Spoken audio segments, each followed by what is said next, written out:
welcome to Find Another Zero podcast starring Jack Man Extraordinaire. Jack, what's your last name? Millikan, I knew that. Bart Pietrzak, owner of Project Power Gym, with you for another episode. What are we doing here? What's the show about? The show is about reality, entrepreneurship, philosophy, conceptualizing what life is about really, learning from it honestly, moving through it progressively. That's the idea. Is that a new... That's going on a shirt. Nice. That was divine inspiration. I'm just saying, man, I think there's, just like we've talked about a cajillion times at this point, there's just too much bullshit. There's just too many coaches out there who need to coach. Therefore, they give you inspirational shit that just is for the sake of inspiring. It is not based on anything real. You know, we are emotional creatures trying to do unemotional things in an emotional world. Like it's not going to be a straight fucking line. So I think a show like this and people like us that are honest about how it's not a straight line, and sometimes it is and sometimes it isn't, and sometimes it's black and sometimes it's white and sometimes it's gray and sometimes it's green. And being honest about it, because the navigation isn't about, do I know how to solve every circumstance, but rather, do I know how to solve circumstances? Because if I know how to solve circumstances, it doesn't matter what circumstance gets in my way. So, with that being said, brother, I haven't seen you in a couple weeks. What's new? What's good? How are you? How are things? Things are good. I'm working and you know that's about it. Working, exercising, a little bit. I had started 75 hard. Oh. And I had to stop doing it because my business was suffering for it. Like I was really? Yeah, I was not making deadlines, and it was just on multiple occasions to where I'm like, you know what, right now this is not, I don't know, it's just not sustainable for me right now. Yeah. So, okay, I'm going to challenge you on that because that's the point of 75 hard, right? And that's what the point was going into it. We had talked about it, that you didn't have time for 75 hard, which is why you started it. Mm-hmm. And so instead of creating the systems around 75 hard, you decided that maybe we should just stop doing 75 hard. Yeah, I mean, so I did it right at the beginning of when I was starting my business. When I was a little less busy, and you know, I said that I did it, but I made a couple compromises in there, so I didn't really. Okay. I didn't really. The truth really comes out. Didn't really do it. Yeah, the truth will set you free. That's the truth. You know, like I wanted to convince myself that I had done it properly, but I hadn't. Okay. What did you mess up on? There were a couple nights where I didn't track my water, and then there was one instance where I went to a festival of some sort, and I was walking the whole time, the whole day, but I counted that as an outside workout, and it wasn't. You know what I mean? It just wasn't. So, dude, I want you to say all this shit because that's what's happening out there. Yeah, it's 100% what's happening out there, and that's just a giant microcosm for the example of why people aren't where they want to be and have what they want to have, is because they say they're doing what they say they're doing, but they're fucking not. You're just fucking not, right? And at the time, you don't want to admit it because you feel so good about, look what I've accomplished. Mm-hmm. But you don't feel good because you're the one that knows that you didn't fucking do it. Yep. You know what I mean? But, you know, but what we think matters is when I tell others that I've accomplished it, or when others believe that I accomplished it, they think of me as a certain way. They think of me as the way I would like to be thought of. But you're not that way because you didn't do it. Right. So so you think that if they, you know, it's kind of one of those things where if like everybody around calls me a tree and treats me like a tree, I mean, you're not a tree. Yeah. You won't ever be a tree. You won't ever, no matter what, you'll never feel what they're telling you are.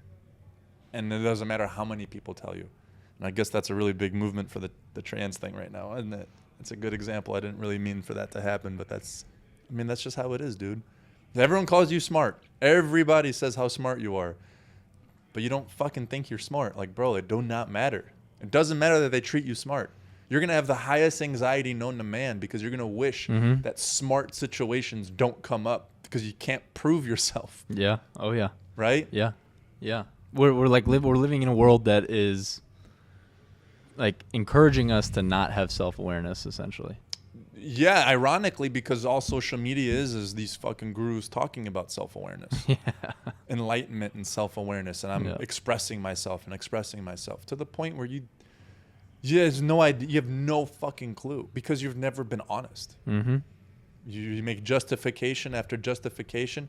I mean, I've seen so many people explain themselves through other people's definitions of them. What do you mean by that? I mean, let's just talk about, like, if I accuse you of being not a hard worker, right?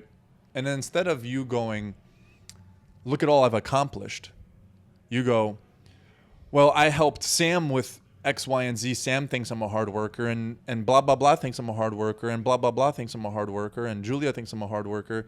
And you use other people like social currency to prove that you're something. Mm-hmm. When in reality, all that is just a perspective that you've been able to put onto others about yourself.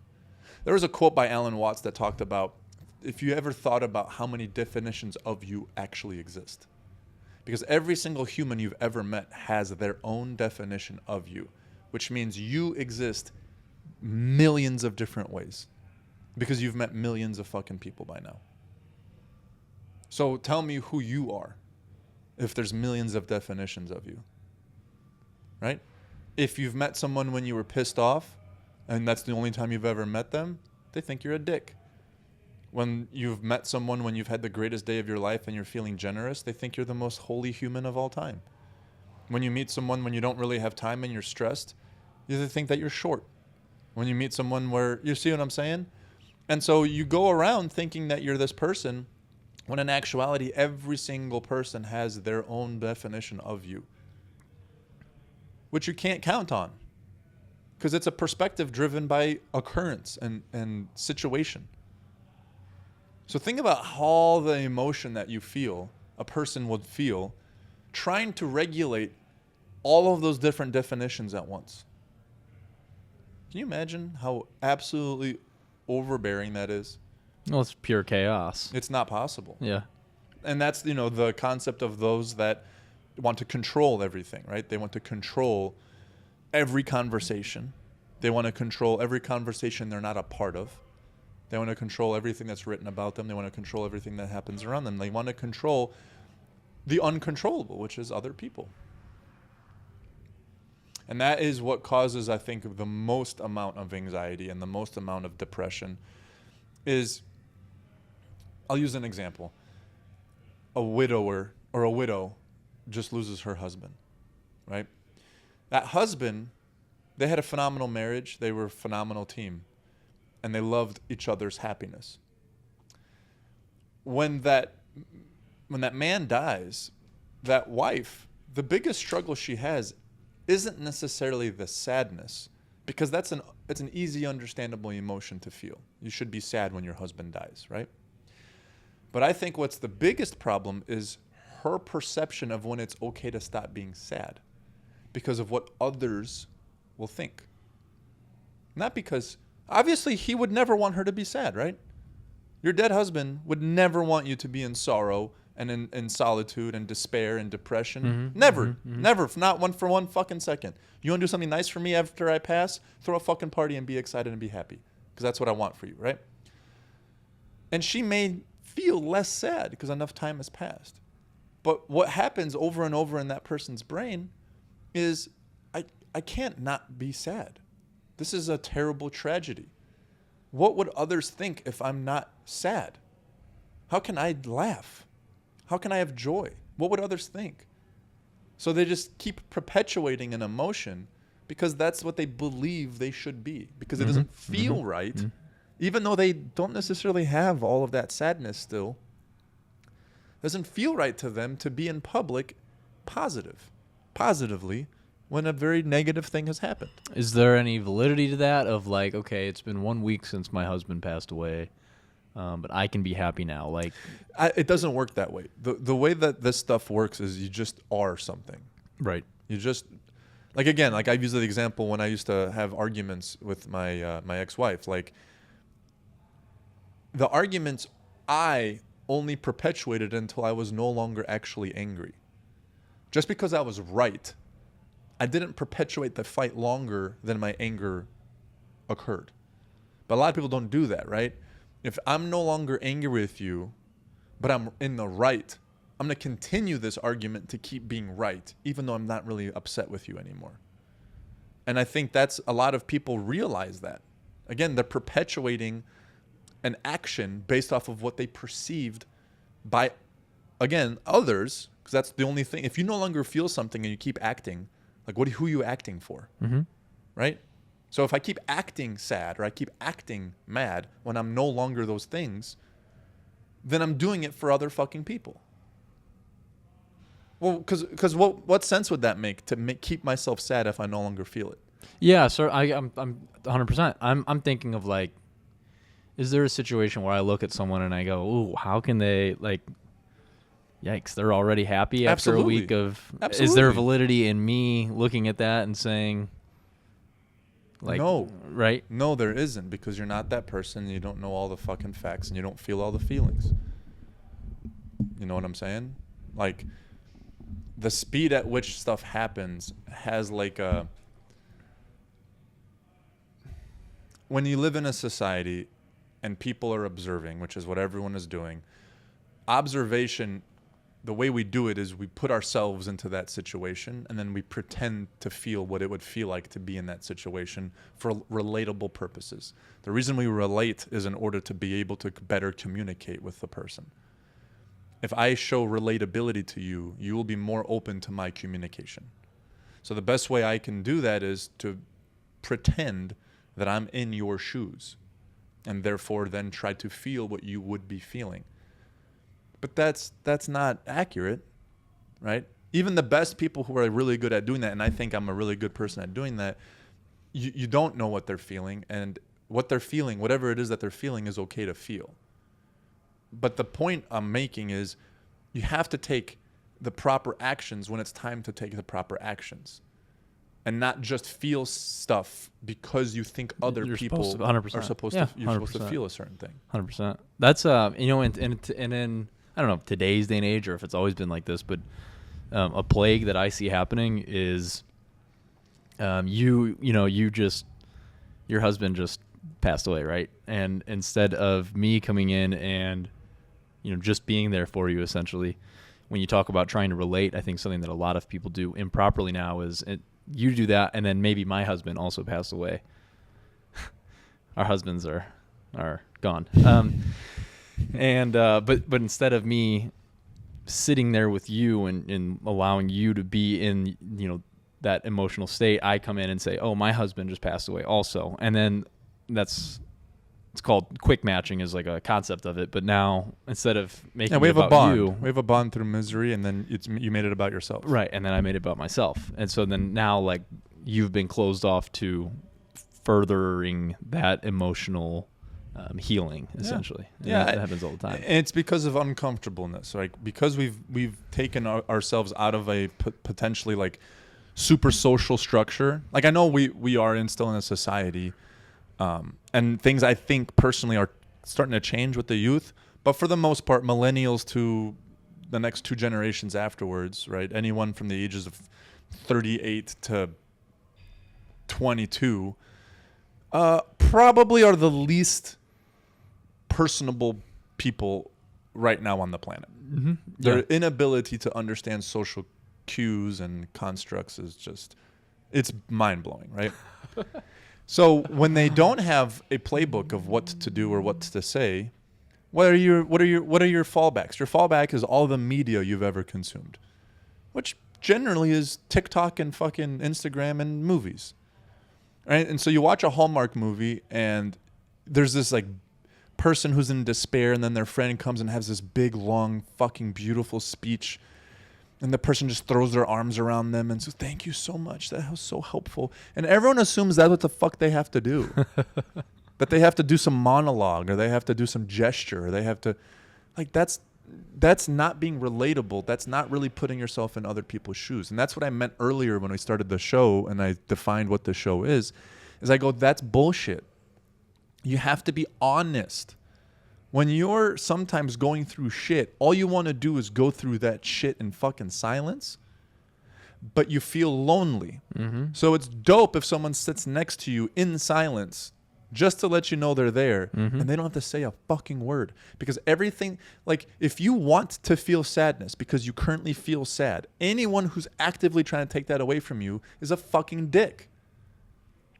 I feel sad. Let me be sad. I want to be sad. I need to feel this. I need to express this. Just because my sadness makes you uncomfortable, you want me to not be sad anymore. 100%. Right. 100%. So what's funny is it somehow segues to what I wanted to talk about today in leadership, actually. All right. Okay. And leadership, now that you got your guy on, the dude that was going to help you with editing and all that. Mm-hmm. Okay. So you got a full-time dude now, right? We're in training, essentially. So, okay. Yeah. All right. So you're going to have someone that you're going to have to dictate and fucking lead. Mm-hmm.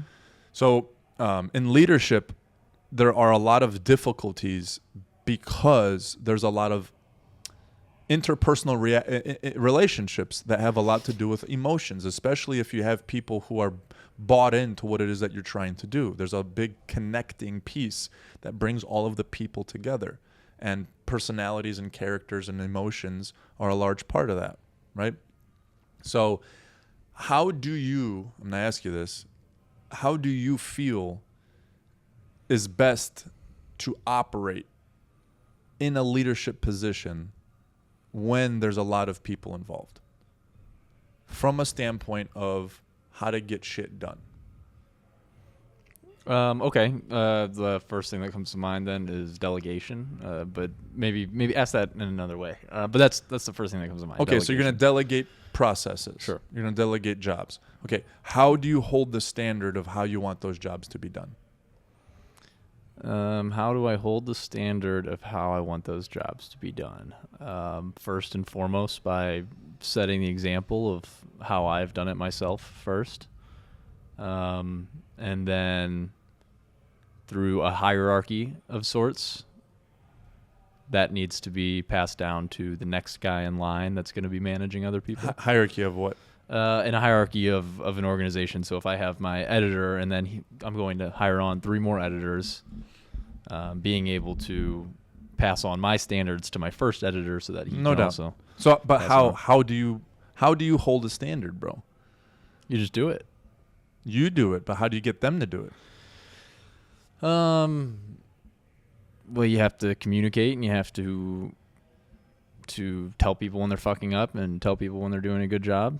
Have you had a lot of example or practice at telling people they're fucking up?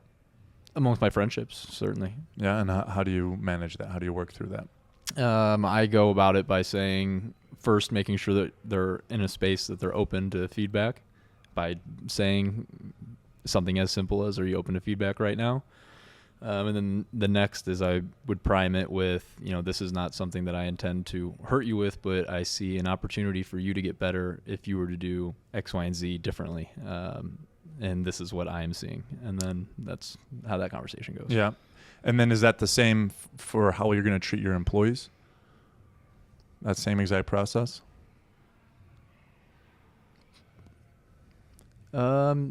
Yeah, maybe with some tweaks of this is the North Star and this is the mission that we're heading towards. And when you do X, Y, and Z, this is either pushing us further away from that or this is bringing us closer to that. And what if they disagree?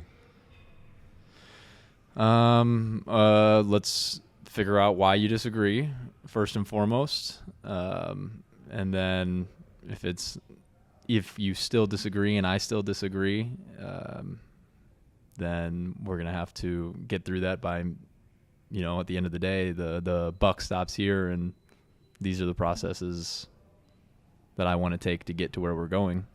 So yeah, I don't know if that's a wrapped around answer, but that. No, I mean, this is what I'm priming you for what you're going to handle in the future, just like almost every other conversation we had. Mm-hmm. You have your idea of what it's going to be like, and I ask you questions to help you work through it before you actually have to do it. Because if you're trying to figure it out at the time, it's already too late, right? You got to have some sort of compass to begin with. And, you know, the first and foremost thing that I believe an organization needs is a leadership that understands what's happening within itself, right? Because there's two sides of this coin, and I think people venture too far into one of the sides. The first side, which both sides have their validity, so I'll explain that. One side is the dictatorship, where management has a full-blown plan of what needs to be done, how it needs to be done, and everyone needs to literally just do what I tell them to do. If they do anything outside of what I'm telling them to do, they are reprimanded, and they are explained that they need to do exactly as I say to do it, and there's no questions. There's deadlines, there's results, and that's it. Okay? The benefit of that is, number one, clear and concise expectations. Everybody loves clear and concise expectations. So a dictatorship allows the entire team to know their role, know their job, know their task, and therefore they can sink their teeth completely into those things. The pitfalls of a dictatorship is you push and force things to happen in such a manner that there will be underlining problems that are slowing the business down, causing interpersonal dramas throughout the company that you will not fix, and they will fermentate and they will create cancers, and you will have eventually big blow-ups that cause you to have to either restructure things or bring in a whole new staff or whatever. Okay? That's a type of management that is authoritative and is not a listening type of management. Okay? Authoritativeness is extremely important, though, because there can only be one cook in the fucking kitchen.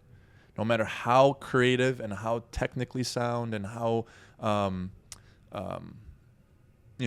invested the whole crew is, there has to be one person putting a plan together and telling them what the plan is.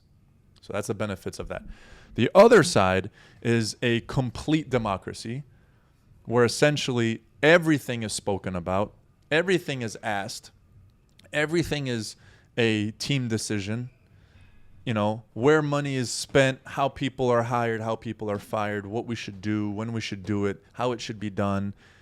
A complete, investment in every single employee, asking about their personal lives, fixing and helping personal lives, making sure that they're in a good mindset every single day, making sure. So the benefits of that are you're going to have a team base that is very close together, because there's going to be a lot of time and energy and emotion invested into every single person.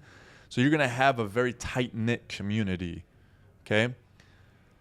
But the pitfalls of that is the speed at which things get done is molasses. You've introduced a bureaucracy, yeah. Right? Exactly. People have to talk about it all. Everyone thinks their opinion matters, and therefore they need to voice it in order to create value within themselves, okay? Non-effective pieces of information will take up giant amounts of time and energy and resources, okay? Number two, you will create problems where there really aren't any problems, because I don't know if you've ever had a girlfriend that constantly asks you what's wrong. Are you okay? What's wrong? If you're not constantly smiling, they will constantly asking you if you're okay. Guess what you're going to get? You're going to get, no, I'm not fucking okay. And the reason why that is because not everyone's okay every fucking day. But we forget that doesn't mean that you can't still accomplish the fucking job. You can do your job on bad days. Mm-hmm. You can get your shit done on days you don't feel like it. You can get things done when you have tremendous drama in your personal life. Right? The work can still be accomplished. You do not have to be in a perfect state of mind and physically well rested to get shit done. So the pitfalls, obviously, of that second part is the fact that you can't keep a standard because everyone throws their opinion of what the standard should be. You have no direction because, again, everybody thinks that they can input where the direction should go. And again, things take fucking forever to get done because Just as you are constantly asking, everyone's opinion, it's very difficult to instill consequences because everyone has a reason for why what happened. And because you're such a good listener, the reasons make sense to you. And you go, okay, well, I understand you had a real hard day yesterday. Just make sure you can get it done today, please.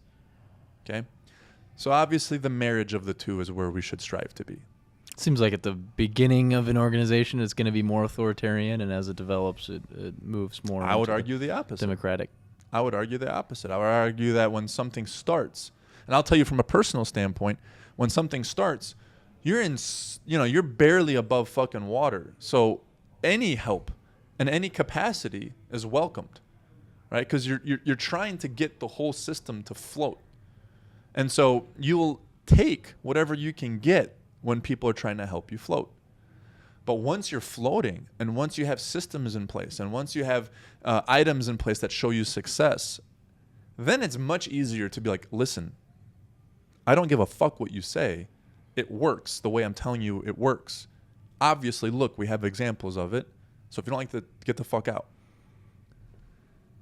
Doesn't it seem like, well, it seems to me that at that point, then people would already have, everyone on your team, let's say, would already have that feeling of, I deserve a say now. It seems like that's. But that's the point, is the deserve a say. Like, no one deserves anything. Everything is earned, right? The deserving part is where we a lot of times fall prey in a team atmosphere. You look at any team. Does the goalie deserve acknowledgement, such as the striker who strikes the goals? I can argue yes, because if he lets in all the goals, the team loses. No, it doesn't matter how many fucking strikers the fucking guy gets, right? But he doesn't. He never gets the same notoriety as the fucking striker who kicks in all the goals. Deserving doesn't. The team is what deserves. It's a single unit comprised of many fucking people. And the moment those individual people start thinking they deserve individualistic concepts is when the dissolution of that team happens. Well, 100%. And that's why in my mind it makes more sense to start from an authoritarian spot, because then it's like right off the bat, you don't deserve anything. This is how the ship is getting steered. It needs to be in the middle You from can the start. earn. Yeah, sure. Okay. It needs to be from the middle from sure. the start, because you are right. The authoritative side is a very dominant, positive way to go when you're a leader that does care about his people, because you will be in the middle because of that. You will listen to what they have to say. You will find validity in what it is that they're saying when it's a common problem, and you will be able to dispose of the bullshit and say, hey, listen, that doesn't really fucking matter. Okay? Because the team's goal is X. And this is what we all have to do in order to make that happen. And your piece of that is this. And this is what I need you to focus on. The moment you're not focusing on this, you're not helping the team. And I am here to help you do what you need to do to be able to focus so that the team can win.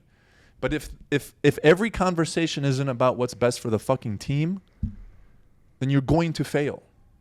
It has to be about the group, the team. So here's a hypothetical question for you. Let's say an organization starts out more on the democratic, maybe leaning too far towards the democratic system. How does if you and you're the leader, let's say, and now that you started out too far on this end, people they feel that their say is equally as important to yours, even though you started the business, let's say. Yeah. Like, how do you transition back into a state of respect from your team and them like looking up to you as like, okay, actually he's the authoritative figure and we will follow? Yeah, I mean, it takes two massive things. There's a book I'm reading right now called The Twin Thieves. I have a whole bunch of copies coming for the library. I'll hook you up with one. Cool. But one of the little tiny quotes in it that was just absolutely perfect. Shit. Is it here? Here. Bad leaders have hopes. Average leaders have quotes. Elite leaders have systems. The systems take care of my need to balance that act. Because if I've been too democratic, that means I don't have a system in place, right? You can't have speech input on a system. A system is what it is. It's A plus B equals C, right? So if your system is too democratic, you don't have a system. You have just willy-nilly fucking figure it out. Individual circumstances get solved by individual people one time. And then every time a circumstance comes up, someone has to come up with a way to solve it, right? If there's a system in place of, okay, we've been talking about how to hire people, right? And you think you should hire it this way. I think we should hire it this way. They should think I should hire it this way, okay? I, as the leader, will create a template, or I will go to the person who's in charge of that department and sit down with them and ask them what they think is the most effective way to make that template. And we will come up with one together, or I will come up with one myself, right? Once I've come up with that template, there is no more discussion. There is no more democratic bureaucracy. It is, here's the system for how we hire. This is what we're going to adjust to. I'm here now in this meeting. If you have any questions about this system, let's get them all out now if you don't understand, and I'll explain it to you. But this is how we're going to be successful, and this is what I need all of you to be doing. And I will be judging you on how well you do this. Because collectively, this is the best representation of what we have to offer to make this department as successful as it possibly can be. And then there's no more discussion. You can very easily listen to the conversation and go, you skipped steps 2 and 4. That's not okay. This is why it's not okay. This is what I need you to do, and this is how I need you to do it. If it happens one more time, you're going to get written up. They skip it 3 weeks from now. Hey, listen, you skipped number 2 and number 4 again. I know you don't believe in it, but it needs to be done. I'm writing you up. If you do this again, I'm going to terminate you. And then they do it again, and then they have no questions as to why they're being terminated. But without those systems, that will never happen because there's always a rebuttal. There's always a rebuttal. People always do stuff for reasons. They don't just say, oh, yeah, I was being a bad employee today. Mm-hmm. They don't say that. They say my shit at home broke and my girlfriend is mad and I didn't get any sleep and I'm doing my best. And I go, oh, that is great. But did you skip steps 2 and 4? Can every single part of a business be systematized? I think a lot more of it can be than a lot of times is. I think that businesses tend to, you can either over systematize, again, where you take the personality completely out of the equation. And I'm not saying that I'm telling them word for word what to say, but giving them a system to work from that everybody follows allows the whole team to do what it needs to do to be very successful. And then it puts the responsibility back on the employee, which is where it needs to be for the work that they are doing, right? The employee's effort and results needs to be on the employee. The leadership's purpose is to help the employee do their job as good as they can possibly do their job. So again, if there's a misunderstanding or if they don't understand how to do something or why they're doing what they're doing, management needs to sit down and make sure that they understand. But it's not that, well, Tony doesn't like this part and Tony thinks that he could do a better job without this part. Well, let me just let Tony not do that part because Tony operates better without it. Because that may be true, but now my 5 others in that same department go, why the fuck doesn't Tony have to do that shit? I don't want to do number 6. I hate number 6.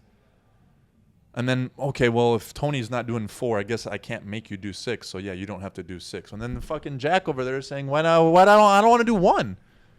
And again, now you just have a fucking, it's impossible to manage that. You know what I'm saying? So can everything be systematized to a degree? Yeah, absolutely. It should be.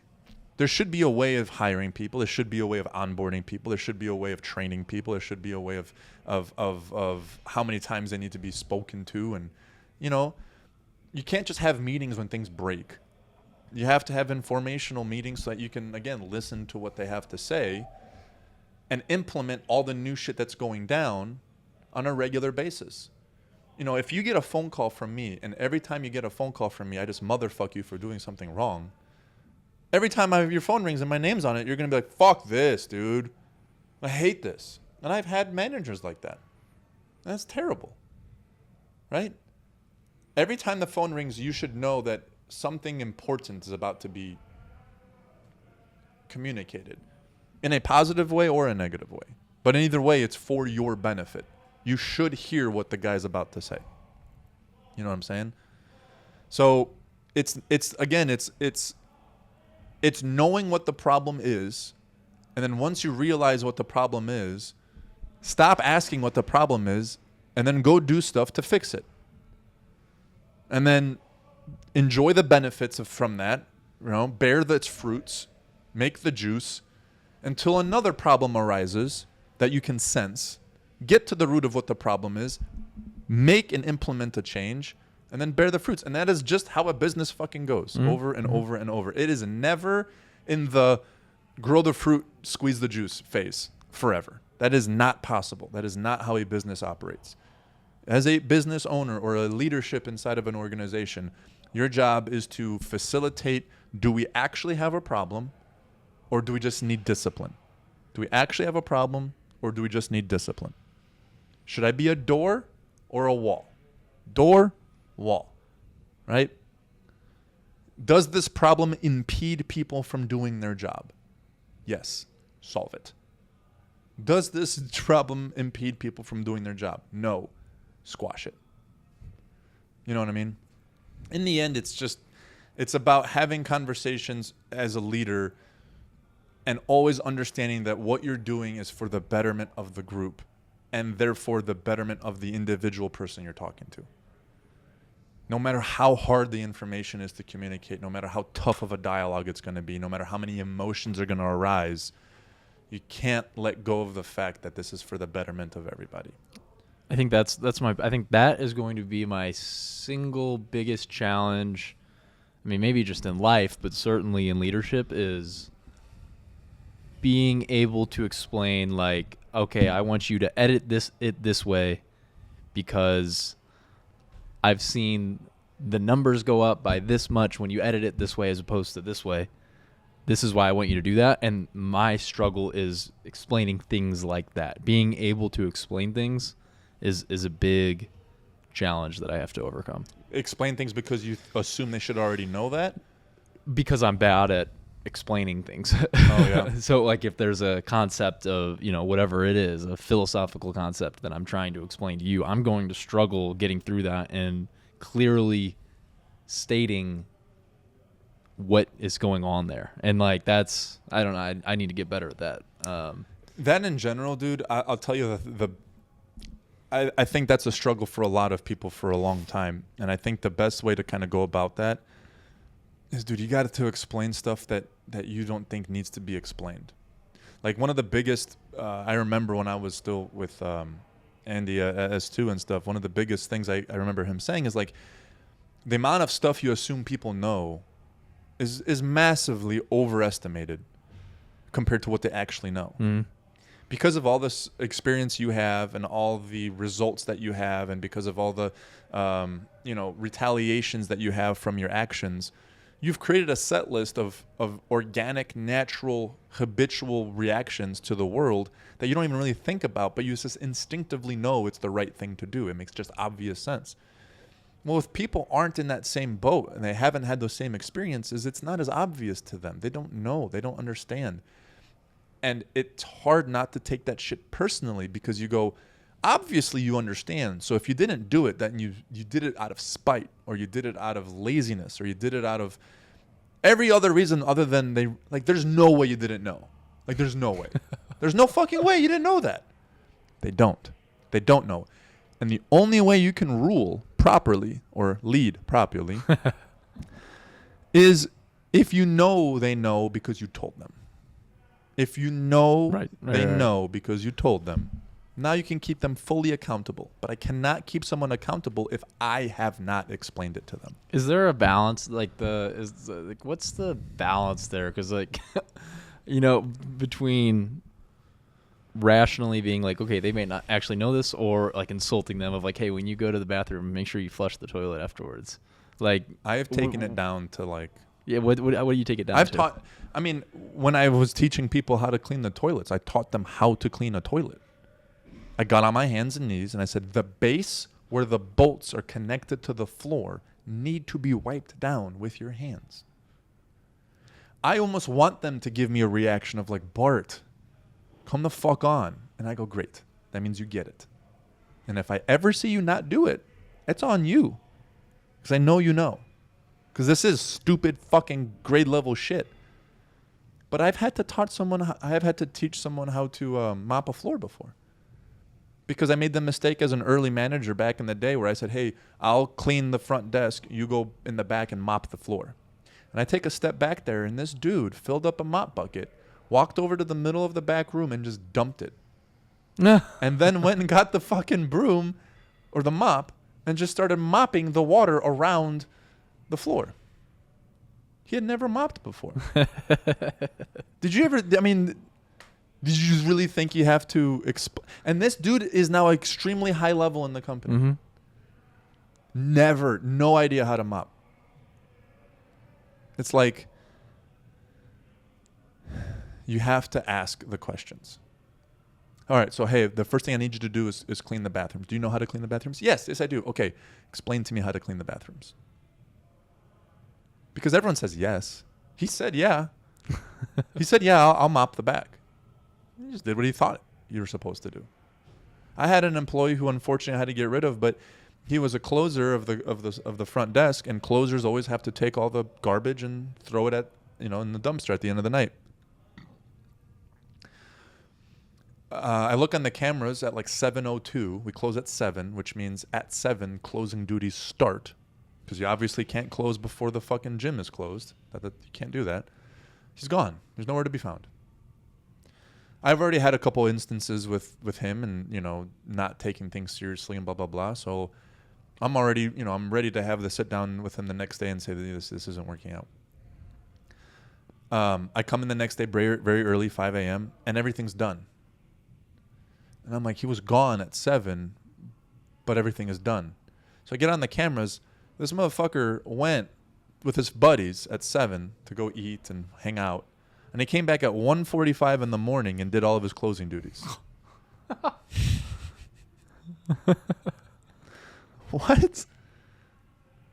He goes, yeah, I knew it needed to get done. I just had plans, so I just did it later. And I'm like, so you obviously understand it's important to do, but the entitlement of I'm going to do it on my time is the problem here. Because when he did a job, he did it well, but he was a young kid who just thought he was number one, and what he wanted to do was more important than what needed to get done. But I never explained to him that right when you close is when those closing duties need to get done. Technically, I didn't explain that. I didn't think I'd had to explain that.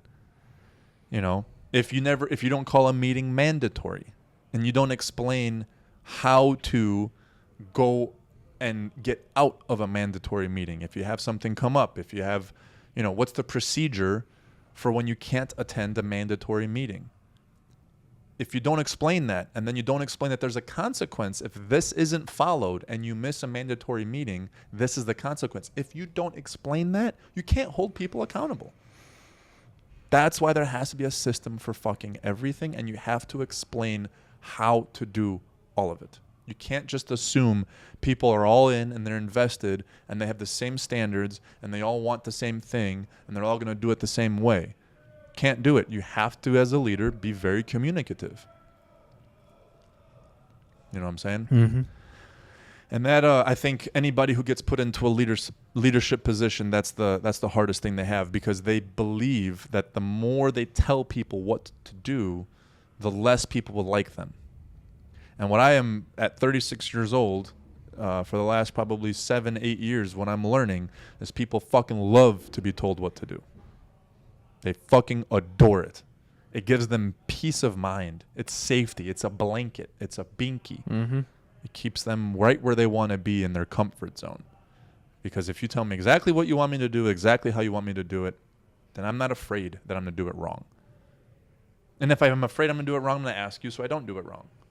And I didn't have to ask you because you literally explained it all to me and asked me if I had any questions, and you asked me if I understood, and you asked me to regurgitate, you know. But it's listening, number one, and then implementing, and then taking action and doing something about it. But, you know, it's not easy, dude. I know it's not easy, and it's not fun a lot. It's exciting.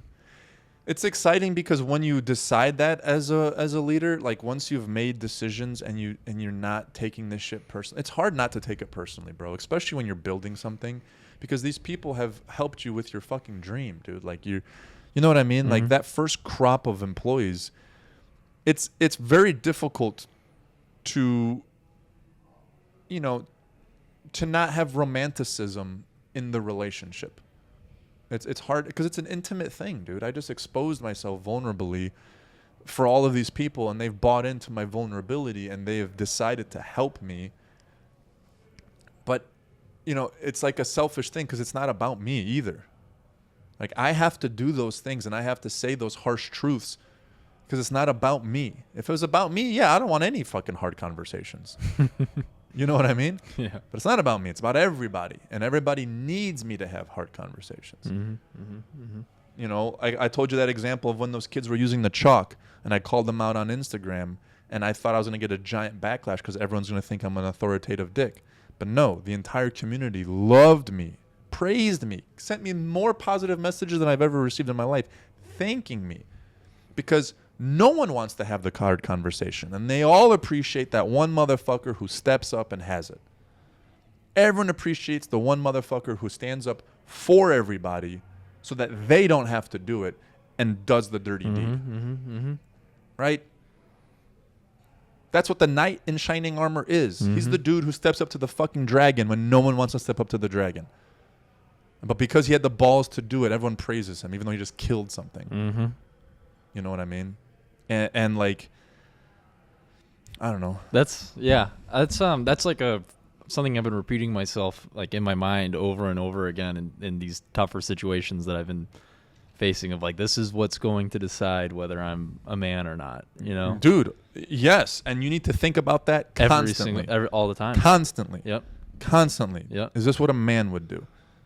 And you know, you don't have to be a male in a leadership position, but really, was this what a leader would do? Mm-hmm. Mm-hmm. And that's really the ultimate. Have you ever heard of a cocoon cutter? No. Okay, so this helped me too, and this concept I've kind of known for a while, but I think this analogy puts it in a very nice little tight box. There was an old man, and there was a young man and an old man sitting in a park bench. And the young man noticed a cocoon of a butterfly, so a caterpillar's cocoon. Mm-hmm. And he started noticing it starting to wiggle, and it started cracking. And there was a butterfly trying to come out of its cocoon. Mm-hmm. So the young man takes his pocket knife and just slits the cocoon down the middle and to let the butterfly come out. And the butterfly comes out, and its wings are all fucked up, and it can't fly, and it falls, and it dies. And the young man goes, wow, my God, what just happened? That's such a beautiful butterfly, and it's dead now. And the old man goes, it's because you're a cocoon cutter. Because that butterfly needs the struggle of how hard it is for it to get out of its own cocoon. Because as it's pushing its way through that cocoon, it breaks its wings into place. And that struggle is what allows the fucking butterfly to actually fly and mm-hmm. flourish mm-hmm. and live. And cocoon cutters are running rampant. Mm-hmm. Parents to their kids, teachers to their fucking students, managers to their employees. Everyone's main objective for some reason is to prevent other people's struggles. And the way they're doing it is they're trying to literally shortcut the struggle. They're trying to take the struggle away. Instead of teaching the pupil how to struggle, they're just taking the struggle away. Yep. That's our society right now is like the people that are successful, or the people that are, you know, like us and whoever else, like they recognize that struggle is beautiful. Yes. And yes. Society looks at it as almost evil. Pain is the point. Yeah. Pain is the fucking point. I get asked all the time, how am I doing? And my answer is always, I am always on the edge of death and progress. Mm-hmm. I am literally riding the edge of death and progress. That's it. That's it. Because you're right. They're demonizing struggle. They're demonizing pain. They're demonizing, progress, really. Yeah, right? Is that not exactly what they're doing? Yeah. And it makes sense if you're an organization, not to be a conspiracy theorist, but it makes sense if you're trying to disempower an entire human population, make them fucking unable to struggle. Yeah, that's weird. It's ironic. It is ironic because everyone assumes because inflation is high and gas is high and things are bad that everyone is struggling. But they're not really struggling. Fuck no, motherfuckers. I mean, no. Right. Fuck no, they're not struggling. No. Business owners, those who are putting themselves into struggle, are having bigger struggles because of, recession and economy. But in terms of the average person, in terms of how much they're actually struggling, their perceived struggle is so fucking minute. And that's something I wanted to explain. I don't remember who I was talking to, but it was like, once we get rid of X, then we won't have any problems. I go, no. Then the next size problem is your problem. It might have been me. Well, I go over to my parents a lot because they're about 8 minutes away from me, but I go there and I get work done. And my mom's like, I can't wait for you to get an editor so that when you come over here, you can actually hang out with us. And that's exactly what I said. I'm like, well, no, then I'm just working on the next part of my business. Right. That's right.